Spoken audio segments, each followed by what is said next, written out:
Earful Tower listeners, how are you? I'm serious, how you doing? Good. Me too, my voice is back, I'm feeling good. We got another episode out already. Why? Because at some point in the past, I decided that a season of the Earful Tower goes for 25 episodes, and we have a few to catch up on before the season finale on December 13th, which is going to be live, and it's a story you never heard about the Canal Saint-Martin. What's the story? I'm not going to tell you, I'm going to keep it as a surprise. And if you want to come along and watch it live, it's going to be at the Point Éphémère from 7 p.m. In the 10th arrondissement, right by the canal. Ooh, wonder what that's going to be about. Anyway, and tickets are by donation. So if you want to come along, make a little donation. If you want to listen, well, it's still going to be free, but if you want to make a donation, you're welcome to as well, even if you're in the far reaches of the world. But here comes an episode about cheese with Jennifer Greco, who's a cheese expert. And she joined us in the studio, and she's going to be followed by Corey Frye, tour guide extraordinaire, who also has a story about cheese and the history of France. So that's something to look forward to, and both those guys are going to be at the season finale, which is also a Christmas party and a 1-year anniversary. 1 year? Can you believe we started a year ago? Anyway, let's get on with the show. Earful Tower with Oliver G. Jennifer Greco, welcome to the studio. Thank you. That's an interesting last name. Greco. Yes, my grandparents came from Calabria, Italy, on my dad's side. Italy? I would have thought it was Greek. It means the Greek in Italian. Greco-Roman. Yes. The wrestling. Yes. I'm familiar with your wrestling. Your family's wrestling tradition. Yes. But we're not here to talk about Greco-Roman wrestling. No, unless you want to. thankfully, because No. I know nothing about the But subject. what you do know a lot about, fromage. Yes. French word for cheese. Yes. Yeah? Yeah. How does it come to pass that an American woman, Yeah. because you're American, Yeah. from descendants in Greece and Italy, how do you come to be an expert on cheese and French cheese and all that kind of stuff? Through just wanting to know more about it. I started a project about 10 years ago, actually in April of 2007. Is that when you moved to Paris? No, we moved to France in 2003, but we were down in the south of France for about 8 years. Whereabouts? In the Languedoc-Roussillon. Oh, that's impossible to pronounce. I know. I've never even tried to say it. Well, and down there... Go on, tell me it. Teach me it again. Languedoc. Well, down there, they have a little bit of a southern twang, so it's more like Languedoc. Languedoc-Roussillon. Roussillon. So it's Languedoc-Roussillon. It's not so hard, really. The pronunciation? Yeah. Well, it's we've talked about pronunciation before. That's true, we things. have. And, you know what I can't pronounce? Rencontre. I see my French, well. To meet. Rencontre. Yeah. That's okay. It's the word for locksmith. Yeah. It's a killer. Oh my. Serrurière.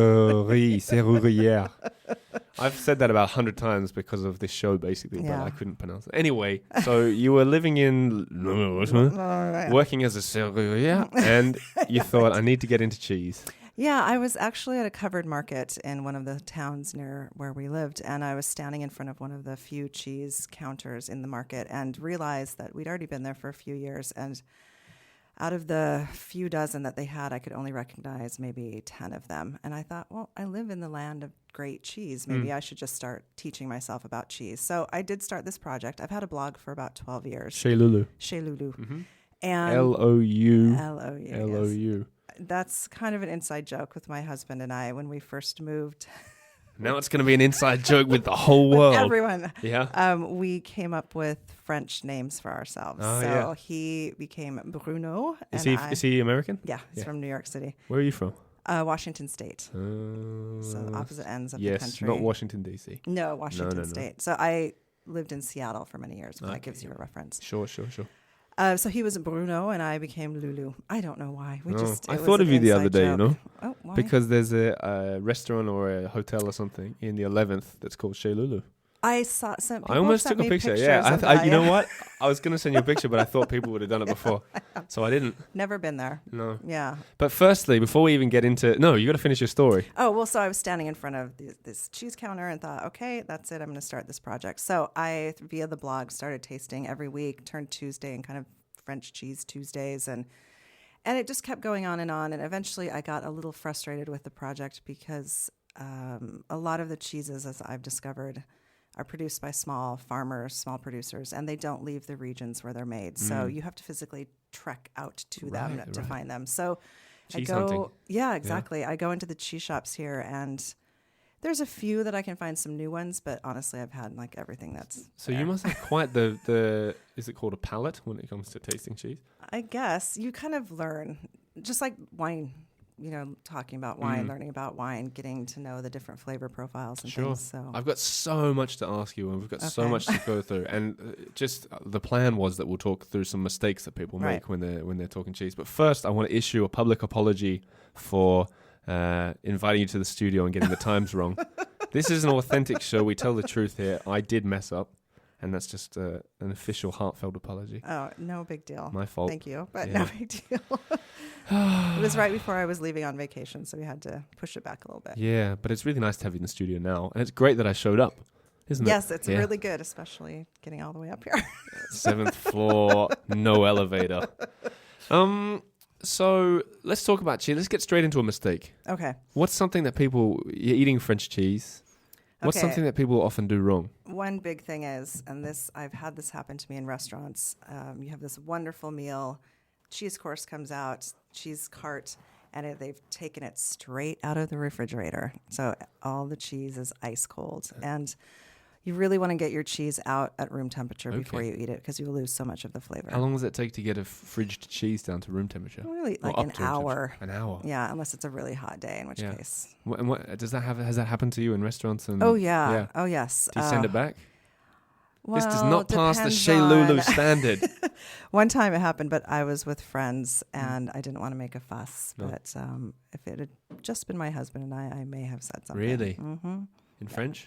You speak good French? I do. Honestly, since moving to Paris, my French has suffered. Really? It's What? Because Oh, down yeah, that makes south sense, and yeah. we lived in Normandy as well. And when you're out in the countryside, you have to learn. Yeah. It's do or die, basically. And here, you can so get by without speaking a lot of That's French. true. Mm. That is true, unfortunately. Yeah, so it slipped a bit, and I work more in English. I give food tours, so I'm Yeah. speaking with Anglophiles. When and you do food tours, is that like you take them around to cheese places and taste cheese? cheese and wine, and How do we find your chocolates How do we find your tours? Where do I At the look? moment, I'm working with Paris by Mouth. Paris by I've Do you heard know- of those yeah, guys. it's a great I tried to get them on the website. show once. Oh yeah? They said no. Oh no! I get a lot of rejections on this show. Don't get me in trouble. I'm not getting you in trouble. I'm not getting anyone in trouble. I'm getting myself in trouble by the sounds of it. Something I've admitted on this show before is that I get scared of cheese shops, Yes. fromagerie, Yes. because it sounds stupid and people have laughed at me, which is quite rude before when I tell them that I'm afraid of cheese shops. No. But it's there's so many options Yeah. and you don't know what any of them are. Yeah. It's a different language too. Yeah. And you're already, there's so many things against you. So I just don't go in there. This is I what get all my hear cheese from a Monoprix. lot. Yeah. Oh no. Yeah, sorry. Okay, you've That's a gotta- supermarket Yeah. You've for gotta people who don't know what I'm talking about. gotta get some confidence. So that's one of the things I try to teach people. It is intimidating because you walk in and you're surrounded by the walls of cheese, and it is a bit like, okay, I recognize the Brie and maybe that Swiss cheese Yeah. looking thing, but the rest can be a big mystery. So if you just know that most cheese shops group their cheeses by the families, and when I say families, I mean like goat Mommy cheese. and daddy- no. Goat cheese family, Yeah. blue cheeses, hard cheeses, bloomy rind, washed rind. So you have to just go in, try some things, figure out which families But you like will and they don't give like. you like a free taste or? Mostly in France, they don't give you samples. Sure. There's a few shops like Laurent Dubois that will have a few little tastings out for you to try. And there are a few that will give you a little sample. Usually the hard cheeses, they generally won't cut up this tiny little goat Yeah, cheeses right. into Yeah, portions. that makes sense. But you just, they're not expecting you to buy kilos and kilos at a time. So if you go in and just ask for a little sliver of something and maybe get a How little do you goat ask for a cheese. sliver? See, I don't. That's the thing. C'est juste un petit peu. Yeah, like you can ask for just one person or just, un petit peu or, a little bit.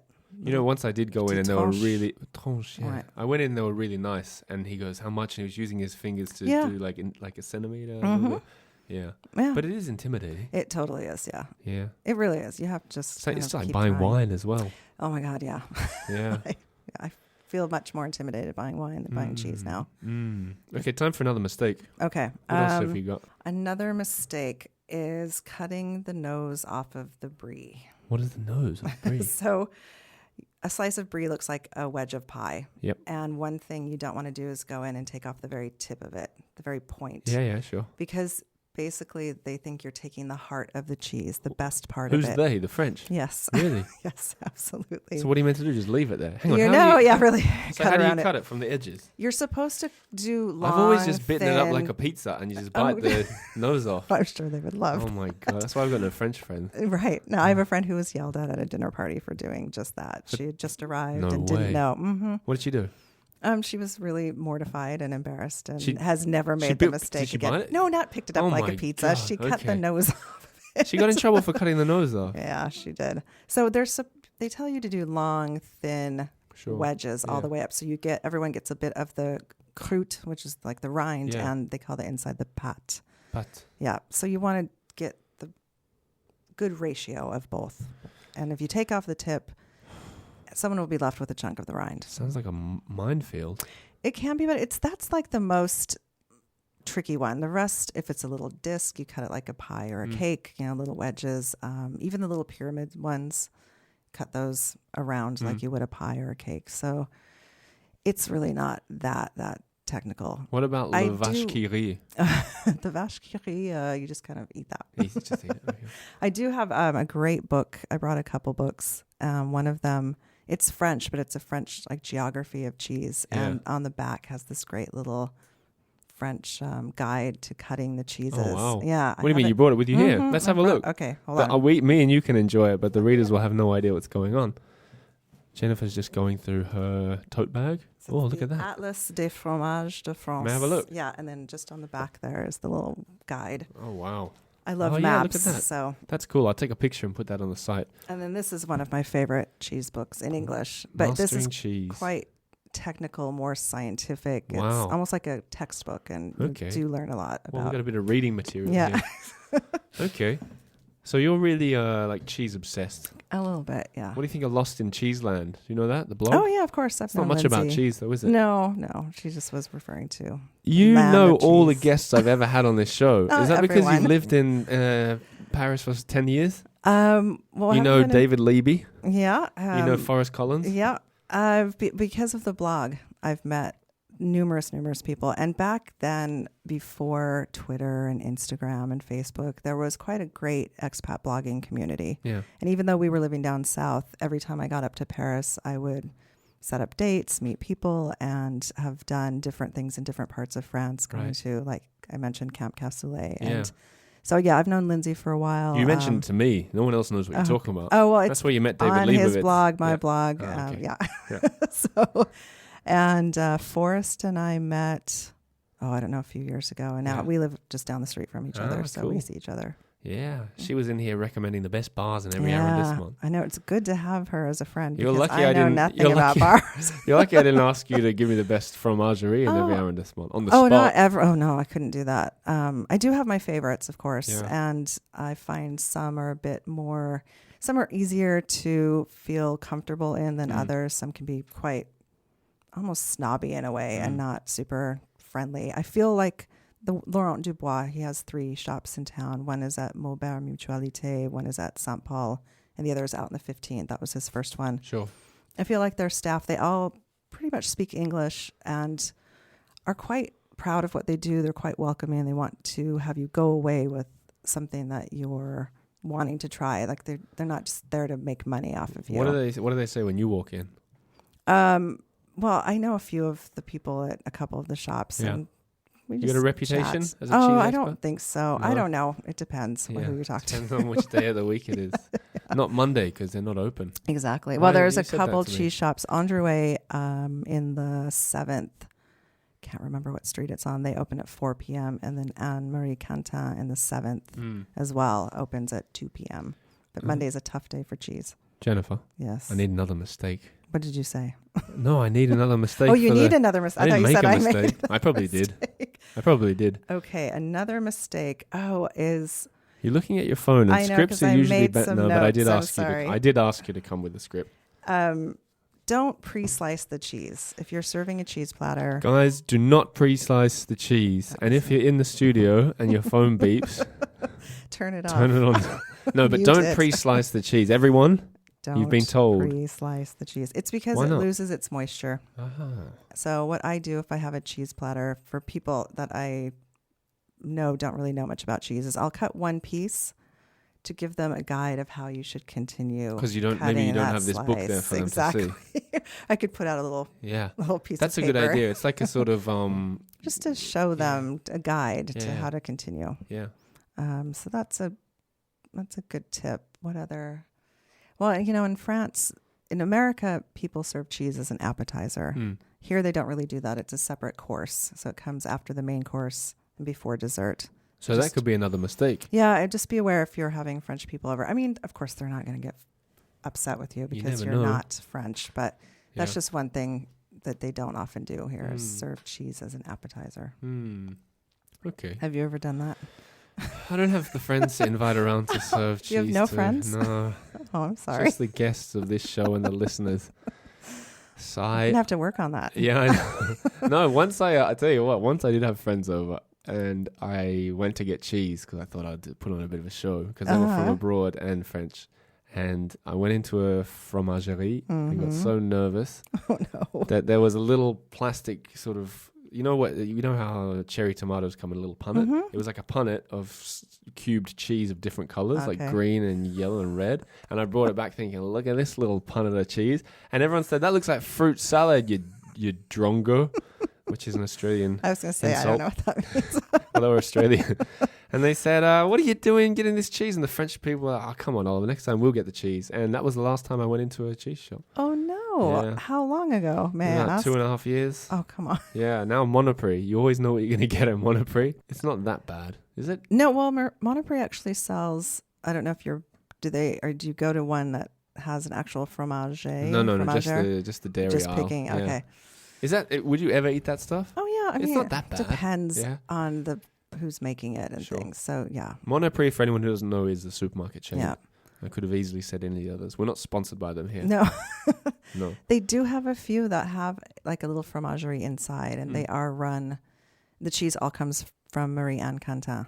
So, like I have one in my neighborhood. I don't know what that is that you said. Marie Anne Quentin is a fromagère in Paris, and she has a beautiful shop over in the 7th, not far from the Eiffel Tower. Yeah. Cool. Yeah. I need another mistake. You need another. We can have it as the last mistake. Okay. Can I You're looking look at your my phone notes? again. I'm trying to think because No, that's all right. how many can you make? No, but I think it's a nice idea that we can all learn something. Oh, I know. Okay, go on. Storing your cheese in the fridge. Okay. You don't want to put it next to strong flavors because it will absorb, like Really? strong smelling things. Yeah, it will right. absorb those smells. And unless you're eating it within a day or two, try not to wrap it in plastic. But hang on, where should we store it to get it away from the other smells? I usually put it in one of the the bin at the drawers. bottom. Yeah. And not put something really stinky next to it. So stinky things would be like what, like a Oh, if curry, you have a curry or some- something? Well, yeah, definitely. But if you have even some charcuterie that's infused with truffle or something Wow. like that, the cheese will start absorbing those flavors. But you want to wrap it in either, not in plastic wrap, but in like a wax paper or parchment paper Yeah. Okay. and let it breathe. Yeah. But you also need to know about how quickly to eat cheeses. Softer cheeses have a very short window in which they're ripe and ready to eat. The hard pressed cheeses, the harder ones, like the big wheels you get, are a bit more forgiving and they can kind of linger for a while. So Sure.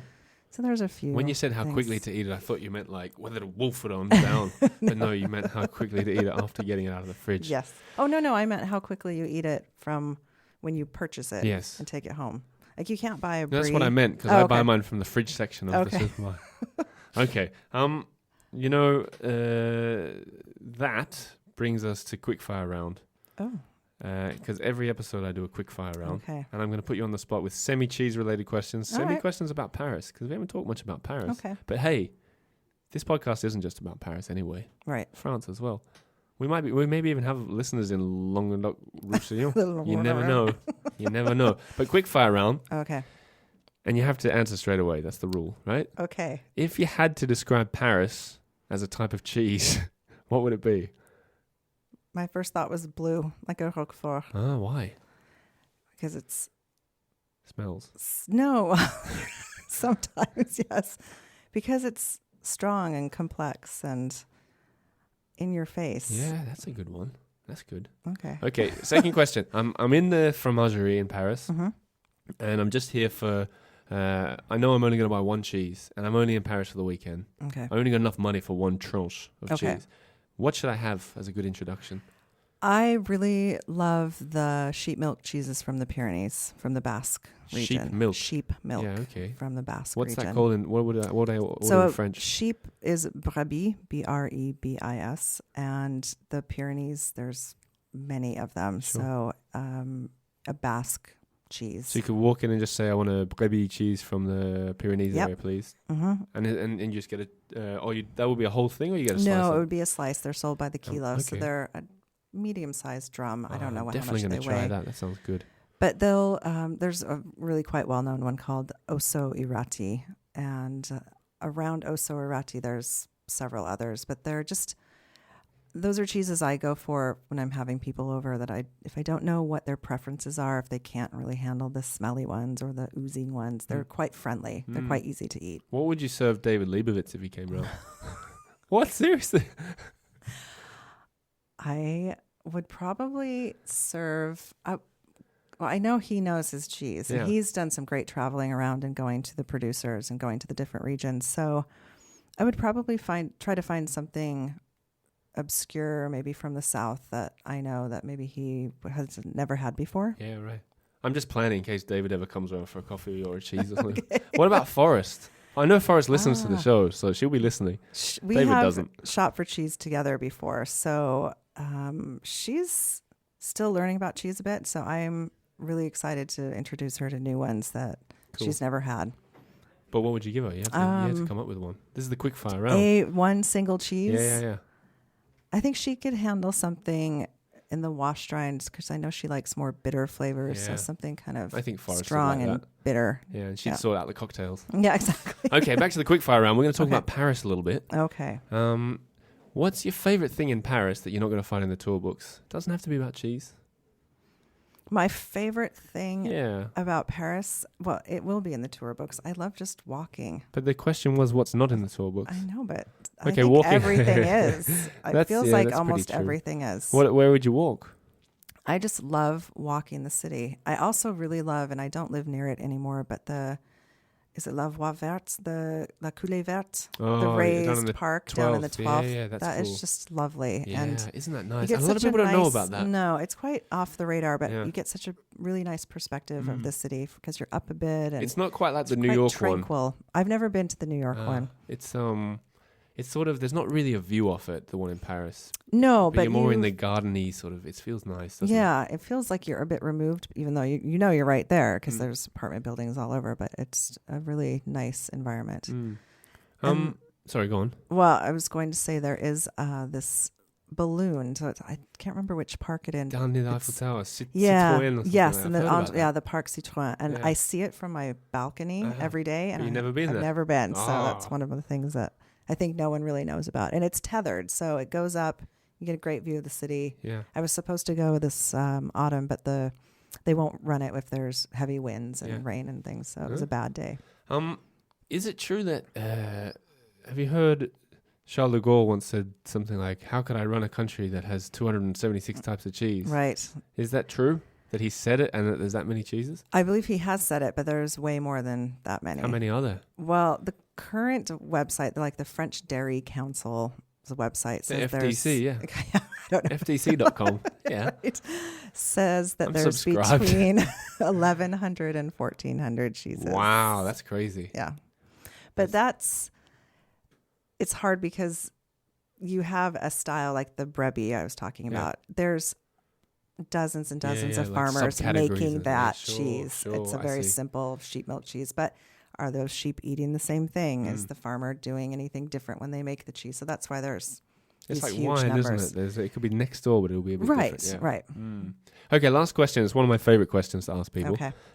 If you had to spend your whole day in one arrondissement of Paris, you couldn't leave it. Which would it be? And why? And why? Yeah. But let's start with which. I'm going to say that where I live, the 15th. A lot of because people I do. A lot of people haven't do. explored it that much. 15th. You know, I get really confused. 15th is Southwest corner. southwest corner on the left bank, on the south of the river, isn't it? Yeah. Mm-hmm. Yeah. Okay. So it's 14th, 15th. Yeah. Yeah. That's really in the middle of nowhere. I know. That's what everyone says. Is that why you haven't? You live down there? Are you How do you? still Is in that the where you city? come from today? Mm-hmm. That's quite a while away. Wow, thanks for coming. No problem. Now I feel even worse that you've come twice. No, it's the biggest arrondissement. Yeah. And it's just, there's a lot there. And it also includes the big park, the Bois Yeah. de Boulogne. No, You that's sure? this 16th, Ah, I think. bugger. Yeah. Yeah. There's 2 parks, though. There's the André Citroën. Yeah. Right. There's like the Beaugrenelle shopping center Yeah, there. So the okay. river's there. And then I think there's another one. See, this is the thing. I need to know more. So you'd want to spend your day there and, Mhm. and just look around and see what's going on in the Yeah. huge arrondissement. Yeah. That's a good answer.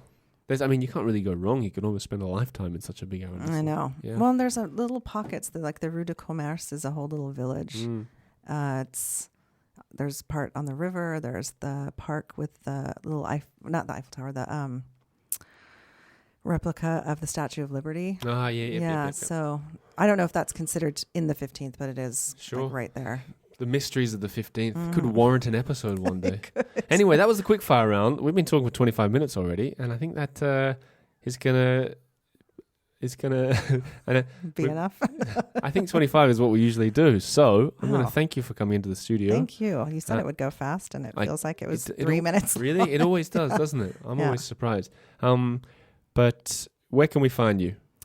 You can find Not me literally. You don't need to tell us your address. my address now. My blog, which is not updated as often as I need to be doing at the moment. I still love having it, Yeah. but please forgive me. It's Chez Lulu. CHEZ. CHEZ. Z. Excuse me. LOU. LOU. And you do have an active Facebook page. It's good. Oh, yeah. It's a glimpse into France. I like your Facebook page. I have my personal and then Chez Lulu. I'm Chez also on Instagram Mm-hmm. and Twitter, which less and less on Twitter. Well, Poor Twitter. Aren't we all less and less on Twitter? Yes. Yeah. It's too depressing. Okay. Well, thanks for coming in and thanks for sharing. Thank you so much. And keep an eye out for Corey Frye, the tour guide on the stairs. Okay. You've yeah. heard of him before. I've heard of him. His beautiful photographs and Yeah. a great website, and I've never met him. So Maybe you'll see him on the way down. Usually he times it just right, so he comes and knocks on the door. okay, So. great. Anyway, thanks for being on, and Thank you so appreciate much. your time, and I'm looking forward to checking out some of those cheeses. Great. You'll have more confidence. I can't You wait. can always call me. Okay, I'm good. standing in the cheese shop. Help. Oh man, you shouldn't have said that because I will do that. Okay, thanks for coming in. Thank you. It's a Corey story. Hey Corey, That was a live jingle. that was a live by one. Oliver G. Yeah, Earful Tower. I've been watching Les Mis again, so I'm singing everything. Oh boy, here we go. Yeah, I watched the first half, and my brother turned it off. Oh my goodness. You're thinking, who's his brother? I'm talking about Eddie, who's going to be on an upcoming episode. Did you hear him when he did the intro to the Sewers one? Yeah, he was good, man. It was not bad. You Be met careful. him. You met him. Yeah, Eddie's great. We had some I really studio like him. time together. You guys That was are pretty fun. tall, all of you guys. Yeah, that's true. Is everyone in your family tall? Pretty much, yeah. I'm about, if you want to know how tall I am, if you stretch my arms and legs out, I'm the size of a big ball in the sewers. That doesn't help anyone Why not? because no one's ever seen a ball in the sewers. Yeah. That. Sorry about that. But when we talked about the narrowest street in Paris, Yeah. you can easily touch that with both. Did your you see the hands on picture side. of my brother? Yeah. He jumped up, he put his shoulders on it and put his feet on the other side and he Right. propped himself up. Yeah. The Rue du Chat qui pêche. Mm-hmm. The fishing cat. The fishing cat. That was a Corey story. That was a Corey story. yeah. A little while back. Gosh, now we're getting so meta we can reference the old episodes. I know. We're doing that a lot lately. Let's talk fromage. Yes, fromage. Do you know what that means? Yeah, I've been here long enough It's to the know. French word for cheese. Yes. And I've absolutely. just got an earful about cheeses. Do you know that pretty much every French word that ends with AGE is masculine? That's pretty good. Didn't know that. There are always exceptions, but that's a trick. There's more exceptions to some rules than, like, for example, I before E except after C. Yeah. There's more exceptions to that rule than examples that follow that rule. So they don't teach it in school anymore. So they're not even exceptions. They're essentially the rules. Now's a good time for me to promote my new podcast, Language Facts with Oliver G. People would probably dig that. Yeah, I'll dig that, actually. Love language. Yeah, don't search for that, people. It doesn't exist. He's No, joking. Don't search for it. Okay, fromage. Cheese. Can I give you a Corey story first? Please do. We've never done this before. Whoa. In France, they don't say cheese when they're taking a photo. What do they say? They say some say ouistiti. Oh, yeah. It's the French word for marmoset, which is some strange animal. A marmoset. Yeah, that's funny. And you know what? I wrote that in a blog post on the earfultower.com. Recently voted best website about France by me. And and I wrote it. Someone said, "Do that French people really say ouistiti?" And I thought, "Oh God, maybe they don't." And then you know what happened? Yeah. I was standing on the bridge right by the Notre Dame, and a woman said it to her kids. See ouistiti, and they went ouistiti. So the field research confirms. Confirmed. That's Anyway, what they say.